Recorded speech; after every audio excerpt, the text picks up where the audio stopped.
నీళ్ల ట్యాంకులు బుక్ చేసుకుంటున్న ఇంటి ఓనర్స్ కి బిగ్ అలర్ట్ ఇచ్చింది వాటర్ బోర్డ్. అదేంటంటే ఈసారి నగరంలో సకాలంలో సరైన వర్షాలు పడక అండర్ గ్రౌండ్ వాటర్ భూగర్భ జలాలని అడుగంటిపోయాయట. దీంతో హైదరాబాద్ నగర వ్యాప్తంగా ట్యాంకర్ బుకింగ్స్ ఒక్కసారిగా పెరిగాయట. ఈ నేపథ్యంలో వాటర్ బోర్డ్ ఇంటి ఓనర్స్ కి ఒక హెచ్చరిక జారీ చేస్తోంది. గ్రేటర్ పరిధిలో 300 గజాలు దాటిన ప్రతి ఇంటికి కూడా ఓనర్స్ ఇంకుడు గుంతలు సాక్ పిట్ ని ఏర్పాటు చేసుకోవాలని సూచిస్తోంది వాటర్ బోర్డ్. ఒకవేళ మీరు ఇంకుడు గుంత లేకుండా ట్యాంకర్ ని బుక్ చేసుకుంటే ఆ ట్యాంకర్ రేటుని భారీ ఎత్తున పెంచబోతున్నారు.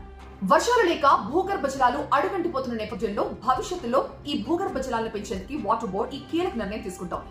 హైదరాబాద్ లో గతేడాది జూలైతో పోల్చితే ఈ సంవత్సరం జూలైలో 36% అదనంగా ట్యాంకర్లు బుక్ అయ్యాయట. గతేడాది జూలై 1 నుంచి 14 వరకు 64,000 ట్యాంకర్లు బుక్ అయితే ఈ సంవత్సరం జూలై 1 నుంచి 14 వరకు ఏకంగా 87,000 ట్యాంకర్లు బుక్ అయ్యాయట. అంటే దాదాపు 33,000 ట్యాంకర్లకు పైగా అదనంగా బుకింగ్స్ జరిగాయి. మరోవైపు వాటర్ బోర్డు పరిధిలో 1135 ట్యాంకర్లే ఉన్నాయని, ఇంకుడు గుంతలు కనుక ఏర్పాటు చేసుకోకపోతే ట్యాంకర్ల రేట్లు పేలిపోతాయని హెచ్చరిస్తున్నారు జలమండలి అధికారులు.